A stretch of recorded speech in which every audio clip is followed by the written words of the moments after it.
All right, click the links to join the channel here over at Subscribestar, now over at Odyssey. Thanks to URLG and Eddie for the Christmas and the Yule cards. Very cool. So Epstein and Mark Ruffalo versus Trump. The narrative from the AI picture is that a public figure in his 60s, well-known person, who knows when you're a public figure at that level, you know all eyes are on you. Even when he was saying something about like going to Russia for business deals in an interview, he said, yeah, he knows there's cameras on him in the rooms at all times. It's like they are on their best behavior because even public figures are going to be subject to blackmail ops. And then BuzzFeed came out with some story about, I don't know, he was peeing on people or people were peeing on him and something ridiculous. And then people come out who know him and go, no, he's kind of a little bit of a germ phobe. So he's not the kind of guy who would do that kind of stuff. And then BuzzFeed's asked for sources and facts to back it up. And like, oh, we don't have any.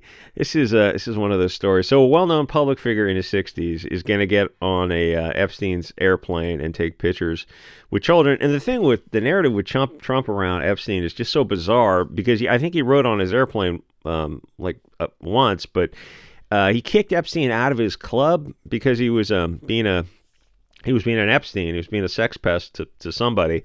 So he kicked him out of his club, and in an interview, he didn't have nice things to say about him. So he cooperated with the FBI when they're going after Epstein. So he's like, I'm not a Trump fan, but he's like, you're just barking up the wrong tree if you think that he's into this kind of stuff. So how naive do you have to be to think that a well-known public figure who looks like he's in his 60s here is going to take a picture, two different pictures with 5 blonde children who all have exactly the same shade of hair? They're all, I mean, like, obviously it's AI. So you think like somebody is going to take a picture with maybe if he was with a family and it was someone else's kid, something like that, but he's going to take a picture with five kids that he's Epsteining? Are you insane? Well, Mark Ruffalo is in an echo chamber. I was going to say he's, developmentally disabled, but the thing is with actors, like so many of them act so stupid, but they got to memorize lines. So how dumb can you be if you can remember, where to stand and how to do all that kind of stuff? I think they're just so deep in that echo chamber and protected by wealth that they never get challenged on things because this is so obviously stupid. So the community notes, which is making Twitter so much fun, goes in there and corrects him. And Twitter's more based than Gab right now. I know it's bizarre to think of. And Mark Ruffalo blames Twitter for allowing him to post it in the first place. And a lot of times, like whenever you look for, you see anything online, always look for a source. Like someone posted JPEG, you go, that's not a source.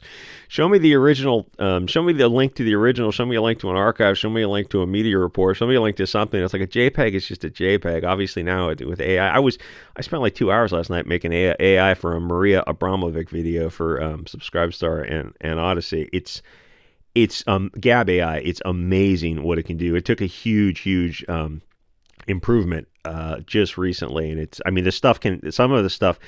I kept cycling through a Maria Abramovic and like Spirit Blood Cooking in Hell with Demons, and every image got worse and worse and worse, and it kind of made me like look over my shoulders doing it later, and I'm like, this is getting kind of weird. I could see where you could make a horror movie or Stephen King kind of or something with that. Anyway, so the left wing is loudly outraged about a lot of things. I mean, this video is dealing with Epstein and all that kind of stuff, and YouTube has got to be pretty careful because there's just you just can't go too deep, and don't say anything in the comments. It's like, yeah, we're all on the same page. So the left wing is loudly outraged about a lot of stuff, but child abuse is not one of those things because the brutal reality is a lot of them are just flat out into that. They go down that pathway. The left does not stand against that kind of stuff because they're the ones who support it. And one of the big problems with the left, as the moderate left are finding out, is that the left as a whole doesn't have any brakes on their train. Nobody on the left will stand up against this kind of abuse because there's too many of them that are just flat out into it. So nobody on the left is willing to speak out against it because they don't want to get canceled. So yeah, there's a lot of them that are flat out abusing those under the age of consent.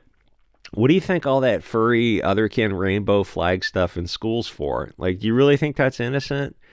No, that's just as sinister as it gets.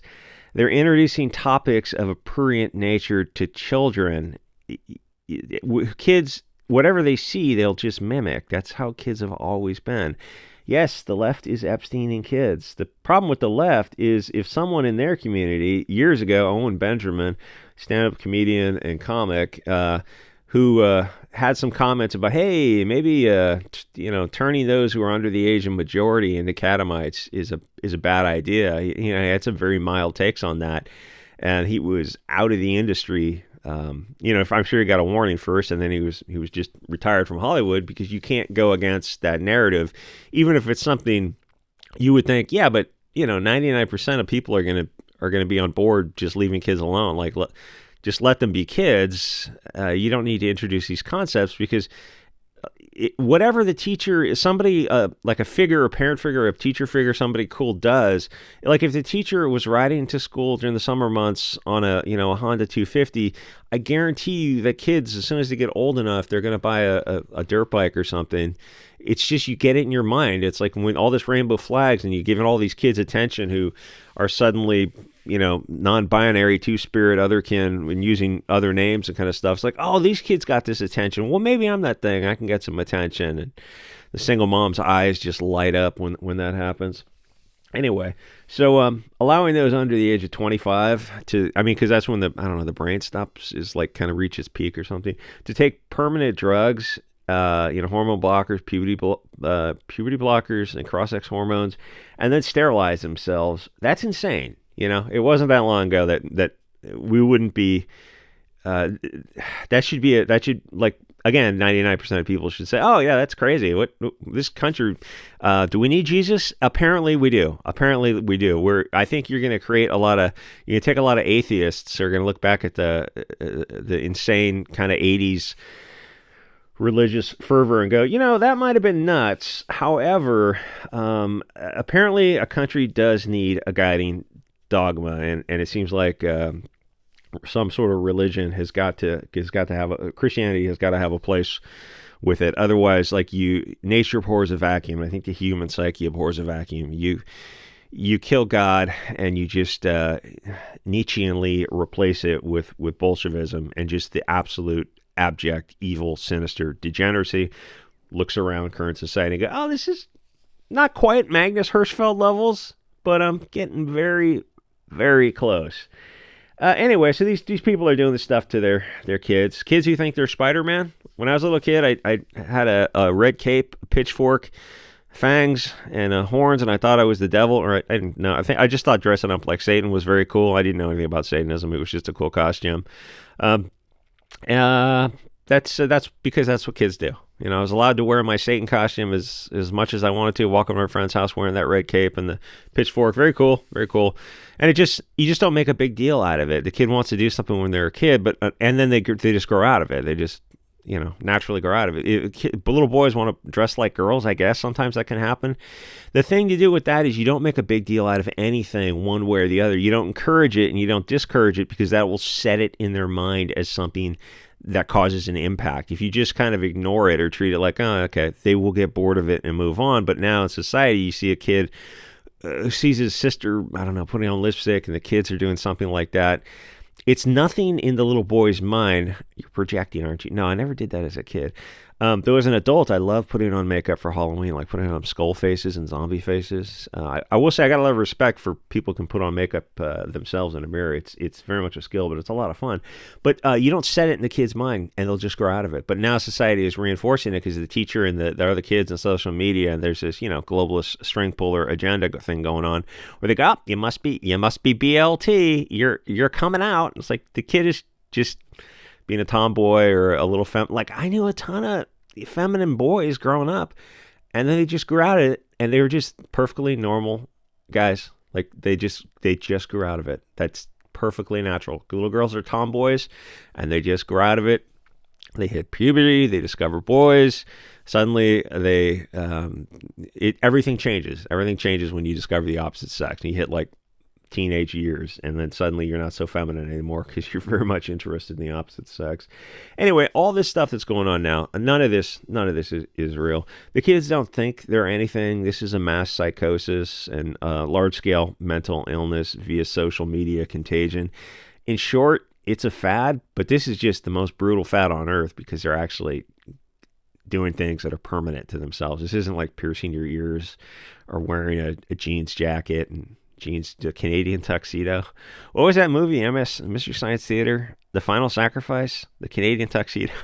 Blue jeans, a jeans jacket, and a blonde mullet. That was a great movie, filmed for probably $10,000 up in Canada. Anyway, so this is all a fad. It's just, it's evil because it's the only fad where you sterilize yourself. It's a little deeper than that because obviously it's not organic. It's nucleated and propagated by globalists. It's another tool to subvert, corrupt, and destroy the nation. Everything of order and the right-hand path must be destroyed to push the sinister, Bolshevik-found family because they need rootless, lost, broken people. They need hopeless, broken people dependent on the state who they're desperate to join any found family that comes along because they made themselves so abhorrent that they convinced in their mind that their family was going to reject them because they all of a sudden they're cross-dressing and they're using bizarro names and stuff and just acting out in needs of attention to push their family away. And it's like, great, now you have to find a Bolshevik found family, which is going to take you even further down the path of degeneracy. America doesn't have anyone in charge because it's not a nation of one people. It's an economic zone run by monsters in human forms. Oh, hey, Epstein, Dershawitz, Maxwell are running a honeypot for that country that must not be named so they can blackmail public figures and politicians. Yeah, no S. That doesn't surprise anyone. By now, you should be looking at the totality of the circumstances of these events and begin to suspect that it's not organic, string pullers and whatnot. Doesn't it seem like the media are the ones who are pushing the most evil narrative imaginable, or that it's kind of weird that there's no right-wing mainstream media at all? Does it seem weird that there's no balance to the mainstream, that everything is either left or far right, that there's no representation of the far right in the mainstream anywhere, or even an actual conservative voice? And no, I don't mean a Charlie Kirk with his anal sex and trans rights in Israel, because it's the only country that has gay marriage. And all the other actual conservatives are looking at Charlie Kirk and he says that, and like, okay, then we're on the other side. Because if those are the views of Turning Point, then what exactly are you conserving? When even the modern right wing would call their grandparents racist, they don't actually conserve anything. They just keep moving left. Nobody on the left can put their foot down and say, yeah, we need all this BLT stuff out of schools. And not enough people on the right have the balls to speak up either. It's the Mel Gibson meme of your face when you realize that not everyone is willing to fight for freedom. They don't want to make waves because it's better to just go with the Weimar flow, which is how we got to where we are now. Oh my God, just let people enjoy things. Oh, no, not at all. Where parents are turning their minor children into catamites for the Epstein crowd, which is about 99% left-wing politicians and Hollywood. And am I saying the right doesn't have occasional degeneracy?